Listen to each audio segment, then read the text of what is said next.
Film. Di desa kecil Gokseong di pegunungan, serangkaian pembunuhan terjadi. Kasus pertama, seorang pria dengan bisul, darah di sekujur tubuhnya, duduk linglung di depan rumah. Istrinya menebas lebih dari 20 serangan pisau, terbaring di genangan darah. Tetapi di dalam rumah, mereka juga menemukan bahwa moncong anjing itu tergantung. Tersangka dibawa ke rumah sakit untuk mendapatkan perawatan. Kasus kedua, seorang wanita gila menikam seluruh keluarganya sampai mati. Setelah membakar rumah, dia gantung diri di pohon di desa.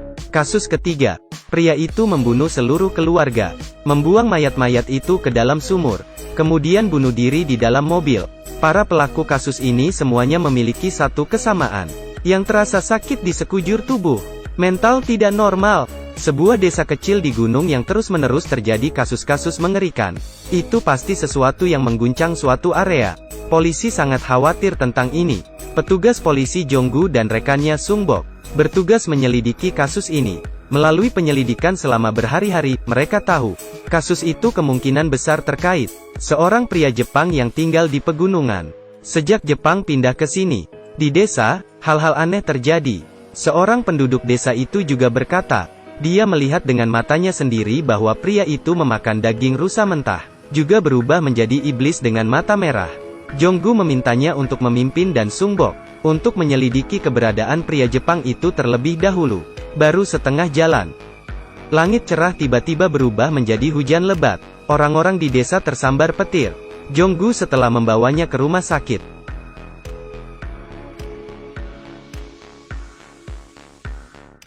Melihat tersangka dalam kasus pertama mati mendadak, sangat tragis. Saat Jonggu pulang, menemukan Putri Hyojin kejang-kejang seluruh tubuhnya. Penampilan paniknya, sangat sulit untuk tenang lagi. Hyojin memberitahu ayahnya, dia melihat seorang pria Jepang. Selanjutnya di TKP kedua, pernah muncul seorang gadis berpakaian putih. Dia memberitahu Jonggu bahwa, orang Jepang itu adalah iblis. Semua petunjuk mengarah ke pria Jepang.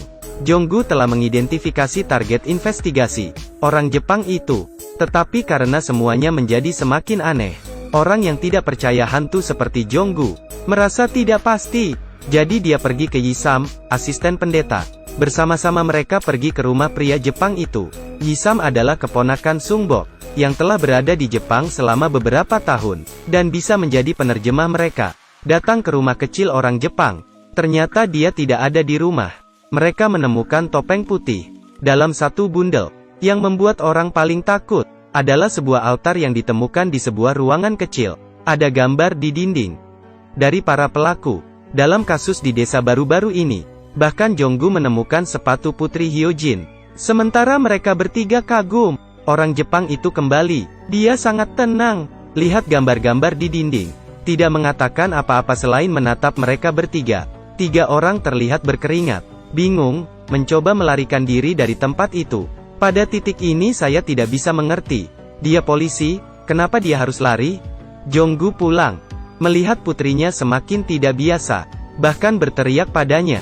Di tubuhnya juga muncul luka. Dia menyadari keseriusan masalah ini, tapi tidak bisa memikirkan bagaimana cara menghentikannya. Gadis itu mungkin akan menyerupai tersangka lainnya, menjadi gila. Dia bergegas mencari Yisam ke rumah pria Jepang itu lagi. Tepat di depan mereka membunuh anjing yang dibesarkannya, memperingatkannya untuk menjauh darimu di desa. Kalau tidak, dia akan mati seperti anjingnya. Pria Jepang ini masih tenang, tidak takut sama sekali. Setelah Jonggu pergi, dia duduk di depan rumah. Ada beberapa burung gagak yang datang untuk menyodok tubuh anjing yang mati itu. Ada beberapa burung gagak yang datang untuk menyodok tubuh anjing yang mati itu. Sudut mulutnya bergetar. Keesokan harinya, di depan rumah Jonggu, seseorang menggantung kambing gunung yang mati. Jonggu juga dihantui, tidak bisa berdiri. Istri dan ibu membawanya ke dokter. Jonggu baru saja pulih dan bertanya di mana Hyojin berada. Istrinya mengatakan dia mengirimnya ke tetangga. Setelah mendengarkan, dia dengan cepat duduk. Dengan keadaannya saat ini, bagaimana orang bisa mengirimnya ke orang lain untuk dijaga? Mereka bertiga bergegas pulang. Melihat tetangganya terbaring di genangan darah. Hyojin duduk di sudut, memegang gunting.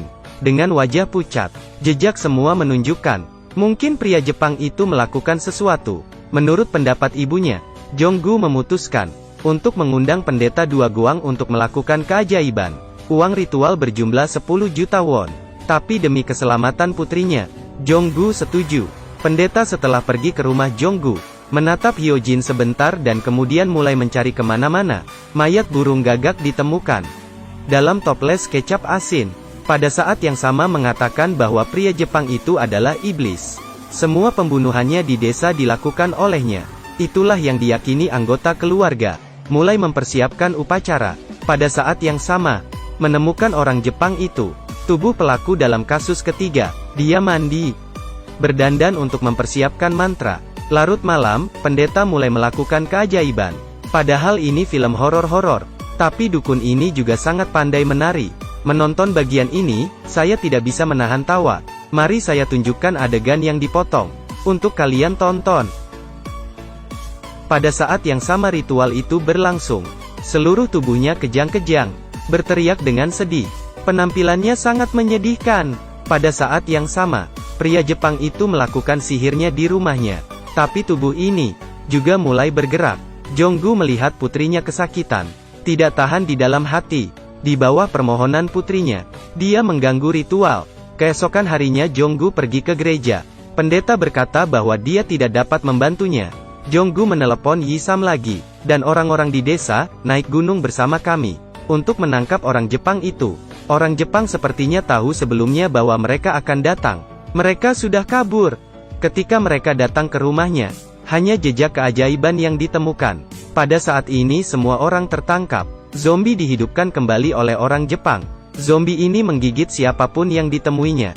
Tidak peduli bagaimana Anda mengalahkannya, itu tidak masalah. Pada suatu waktu semua orang tidak berdaya. Orang zombie ini jatuh, meninggal dengan menyakitkan seperti tersangka di rumah sakit. Dan pria Jepang itu diam-diam mengamati semuanya. Tepat ketika dia ditangkap oleh Jonggu, kerumunan orang segera mengejarnya. Orang Jepang itu lari ke tebing. Dia melarikan diri di bawah tebing dan melarikan diri dari pengejaran. Tapi dia melihat gadis berpakaian putih itu. Melihatku di dekatmu. Kemudian, pria Jepang terus dikejar oleh gadis rok putih. Dan yang lainnya yang mencari selamanya tanpa hasil harus kembali. Tiba-tiba sesuatu jatuh dari tebing, memecahkan kaca mobil mereka. Turun dari bus untuk melihat bahwa itu adalah orang Jepang. Tidak bisa hidup. Seluruh kelompok segera bergabung, membawa tubuh Jepang untuk dilempar dari tebing. Dan gadis berpakaian putih itu juga telah mengamati semuanya dari tebing. Tampaknya, pria Jepang itu didorong olehnya. Setelah kembali ke rumah, Jonggu menemukan putrinya kembali normal. Segera menghasut untuk menangis dan memeluk gadis kecil itu ke dalam pelukannya. Dia berkata, kematian pria Jepang itu adalah simpul dari segalanya. Tapi yang tidak pernah dia duga adalah, rekannya Sungbok juga berubah menjadi pembunuh seperti yang sebelumnya. Tubuh penuh kutil, dan membunuh seluruh keluarganya. Jelas, semuanya tidak pernah berakhir. Kemudian dia menerima telepon. Jonggu merasa dia penipu, langsung menolak panggilan. Huan hanya memiliki cara untuk menemukannya sendiri. Bertemu dengan seorang gadis berpakaian putih di depan rumah Jonggu. Gadis berpakaian putih hanya mengatakan satu kata, keluar, yang membuat Sorcerer Huan takut sampai memuntahkan semua makanan. Kemudian meremas kaki di leher untuk berlari. Sesampainya di rumah, ia langsung mengemasi barang-barangnya. Selalu kabur di malam hari, tak jauh dari Gokseong. Tiba-tiba entah dari mana segerombolan ngengat menusuk ke dalam kaca menjauh darinya. Mengancamnya untuk keluar dari mobil dan meminta bantuan. Tapi tidak ada ngengat. Sepertinya dia menyadari sesuatu, lalu segera memutar mobil kembali ke Gokseong, dan terus memanggil Jonggu. Kali ini Jonggu mengangkat telepon. Sumber Huan segera memberitahu Jonggu bahwa gadis berpakaian putih itu adalah iblis. Orang Jepang lainnya selalu ingin berurusan dengannya, lalu menyuruh Jonggu untuk segera pulang untuk menjaga putrinya. Jonggu pulang dengan kecewa, kemudian mengetahui bahwa putrinya tidak ada di rumah. Dia dengan panik berlari untuk menemukan anak itu. Pada saat yang sama, Yisam memegang senter dan sabit, menemukan tubuh pria Jepang itu. Kemudian ia menemukan tubuhnya menghilang. Tidak jauh di hutan, percikan api kecil muncul. Dia perlahan mendekat. Di sisi ini, Jonggu tidak dapat menemukan seorang gadis, tapi bertemu gadis berpakaian putih. Gadis berpakaian putih memberitahunya, Hyojon telah dirasuki setan. Tapi Jonggu hanya ingin tahu di mana putrinya berada. Gadis berpakaian putih melanjutkan, Hyo-jeon ada di rumah. Ketika Jonggu mendengar itu, dia segera kembali ke rumah. Tapi gaun putih itu terus berbicara. Jika dia pulang sekarang, maka seluruh keluarga harus mati. Ternyata, gadis bergaun putih telah memasang jebakan, menunggu iblis menggigitnya. Jika sebelum 3 ayam berkokok, Jonggu pulang, itu akan menghancurkan pertarungannya. Dan iblis akan membunuh seluruh keluarganya pada saat itu. Seperti yang diharapkan, Hyo-jeon telah kembali ke rumah. Tapi itu menjadi tidak biasa. Tidak mengatakan sepatah kata pun. Hanya gila makan. Selesai makan dan minum, segera berbalik untuk melihat pisau buah di atas kompor. Di sisi ini, Yi-sam menemukan pria Jepang di gua gunung. Tadi dia ketakutan, tapi masih punya semua keberanian. Menanyakan apakah pria Jepang itu jahat atau manusia. Orang Jepang itu segera menjawab, Anda mengambil pisau. Pasti kamu sudah punya jawabannya di hatimu. Tidak masalah apa yang saya katakan. Kemudian pria Jepang itu segera mengambil kamera, memfoto Yi-sam. Penampilan pria Jepang itu tiba-tiba berubah. Matanya berubah. Kepala tumbuh 2 tanduk. Menatap Yi-sam sambil tersenyum jahat. Yi-sam sangat takut sehingga dia gemetar. Dan kemudian dibunuh oleh iblis ini. Dan Jonggu diancam dengan kata-kata gadis bergaun putih untuk tidak berani pulang. Pada saat ini, Hwan memanggil, menyuruhnya pulang sekarang. Gadis bergaun putih bersikeras mengatakan, Sorcerer Hwan dan pria Jepang lainnya adalah sama. Sekarang ayam telah berkokok untuk 2 suara. Jonggu menemukan bahwa jepit rambut putrinya dijatuhkan. Dan jaket pada gadis itu adalah gaun putih. Itu adalah barang-barang orang mati di desa. Dia memutuskan untuk mematuhi Sorcerer Hwan. Langsung lari pulang. Dan gadis berpakaian putih saat ini harus berteriak putus asa. Jonggu baru saja memasuki gerbang rumah. Buket moncong anjing yang tergantung di gerbang segera layu. Dan istrinya sudah terbaring di genangan darah. Hyo-jeon memegang pisau. Dengan wajah tanpa ekspresi menatapnya. Jonggu patah hati dan berteriak. Dia menyesal tidak mendengarkan gadis bergaun putih itu. Tapi semua sudah terlambat. Gadis rok putih itu juga diam-diam duduk di pojok. Tak berdaya menyaksikan tragedi terjadi. Hwan pergi ke rumah Jonggu. Melihat Hyo-jeon duduk di depan pintu. Duduk seperti tersangka dalam pembunuhan pertama. Jonggu juga jatuh. Hwan selesai mengambil beberapa gambar. Kemudian pergi. Dia membuka bagasi mobil. Hati-hati jangan sampai menumpahkan kotak barang. Ada banyak gambar di dalam kotak. Semua foto. Persis seperti sekumpulan gambar di rumah pria Jepang itu. Film berakhir di sini. Banyak orang setelah menonton film ini, semua punya pertanyaan yang sama. Pria Jepang dan gadis berpakaian putih, siapa yang baik dan siapa yang jahat? Sebenarnya jawabannya sangat jelas. Orang Jepang itu orang jahat. Gambar transformasi iblis membuktikannya. Dan gadis rok putih itu pasti orang baik. Ketika Jonggu berlari pulang, melihat ekspresinya dan rasa sakitnya saat berteriak sudah cukup untuk dipahami. Hwan dan pria Jepang itu berada di posisi yang sama. Buktinya adalah tumpukan foto di akhir film. Ada juga adegan di film yang telah dihapus. Adalah adegan pria Jepang dan Sorcerer Hwan bersama-sama meninggalkan Gokseong. Orang Jepang itu hantu, atau bisa dikatakan iblis. Tujuannya adalah untuk mendapatkan darah dari orang-orang di desa, menggunakan darah untuk berlatih ilmu hitam.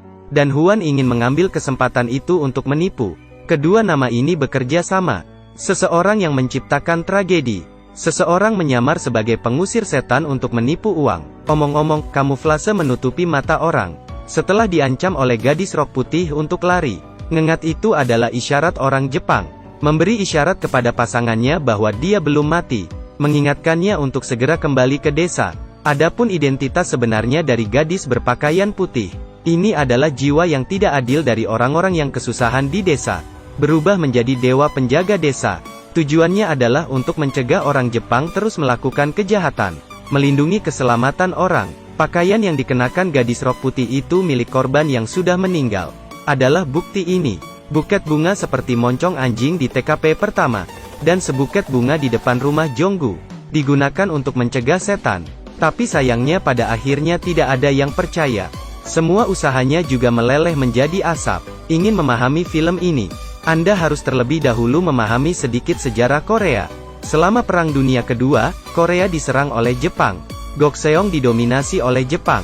Agama Shinto mewakili agama nasional Jepang. jelas juga berakar dan bertunas di sini. Penindasan sekte lokal, di mana agama Kristen paling terpukul. Karena itu, orang menemui bencana di sini. Melawan Samanisme adalah kekristenan. Jadi Samanisme membantu Shinto menganiaya kekristenan. Kekristenan juga mencoba melawan, tapi pada akhirnya tetap gagal. Adegan Yisam dibunuh oleh iblis sudah membuktikannya. Selanjutnya, harus menemukan beberapa poin penting dalam film, dan ketahui implikasinya. Pria Jepang yang mewakili Shintoisme. Dari detail dia menemukan topeng di rumahnya bisa dimengerti. Asisten Yisam mewakili kekristenan. Di film itu sangat jelas. Huan mewakili Samanisme. Meskipun karakter dalam filmnya agak kabur, tapi melihat dari cara berdandan dan melakukan sihir, dapat juga dilihat. Dan gadis berpakaian putih, dia mewakili akhir. Kelompok manusia pada periode ketika Jepang mendominasi eksploitasi. Pencerahan telah terwujud. Mereka selalu protes, tapi karena kurangnya dukungan, seharusnya hanya berakhir sia-sia. Dan Jong-gu mewakili orang biasa, mudah didominasi. Hari ini Night Owls menghadirkan untuk Anda film thriller detektif Korea berjudul The Wailing. Saya mendengar bahwa